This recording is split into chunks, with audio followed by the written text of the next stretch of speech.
sidangnya Baradae. Ya. Nah, keterangan abang kan bukan melihat dan mendengar langsung. Betul. Ya. Nah, pakar menyebutkan itu hanya perkiraan saja. Adakah upaya dari abang untuk mengungkap bukti tersebut?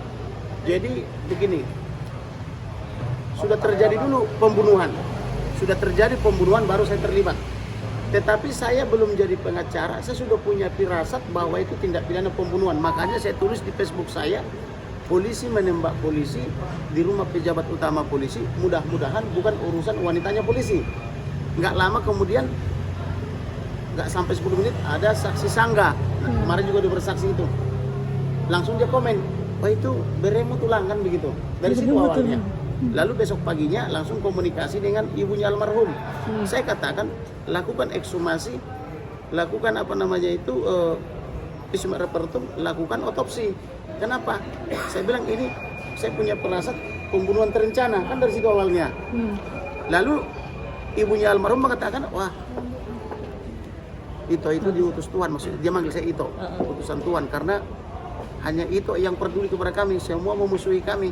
Bahkan polisi-polisi itu, terutama propam itu, sangat membenci kami, melakukan intimidasi, meretas handphone kami, tidak boleh membuka peti. Dan itu. Dari situ saya langsung makin yakin dengan 340.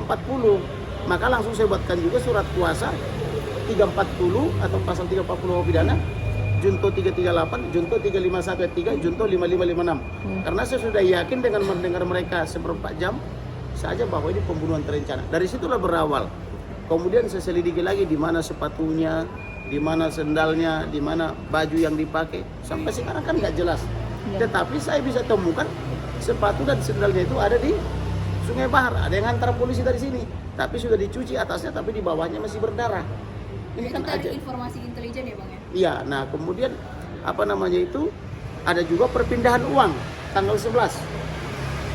Dari rekening almarhum walaupun dia sudah dikubur, tetapi dalam tanda petik dari kuburan masih bisa transfer uang kan begitu. Ini kan ajaib. Nah ini kan data intelijen. Maka saya menghadap kabar reskrim sini kan diterima oleh Dirtipidum juga sama Dirtipidum. Bang, saya ada terima data ini, ada perpindahan uang 200 juta. Diperiksa-periksa ternyata benar. Kemudian PPATK bekerja, PPATK juga sudah membekukan rekening itu. Artinya kan ini kan informasi yang sangat berguna. Tapi kalau ditanya apakah saya melihat, ya saya nggak lihat. Tapi ini informasi benar adanya. Kan begitu. Jadi kalau misalnya dibuat cara-cara klasik pembuktiannya, saya harus melihat, harus mengalami, mendengar sendiri. Ya saya tidak melihat. Bagaimana saya bisa melihat? Orang udah terjadi pembunuhannya. Lalu mereka misalnya mengatakan ini tembak menembak. Joshua menembak 7 kali, tidak ada yang kena. Lalu Baradae menembak 5 kali, kena 4 kali tapi menghasilkan 7 peluru. Itu kan bagi saya janggal. Maka saya analisa gambar-gambarnya. Dari gambar-gambar itu ada luka lebih daripada 10 kali. Di luar luka tembak juga ada kan gitu. Maka saya analisa, maka saya investigasi. Maka saya laporkan ke polisi dugaan pembunuhan terencana.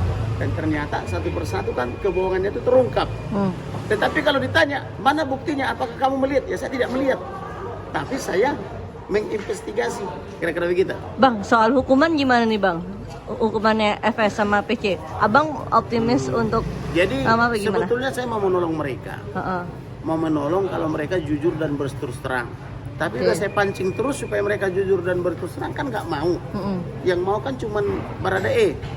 Maka kepada Baradae saya katakan, kalau dia minta maaf dan menyesal, kita harus maafkan. Kan klien saya kan saya doktrin begitu.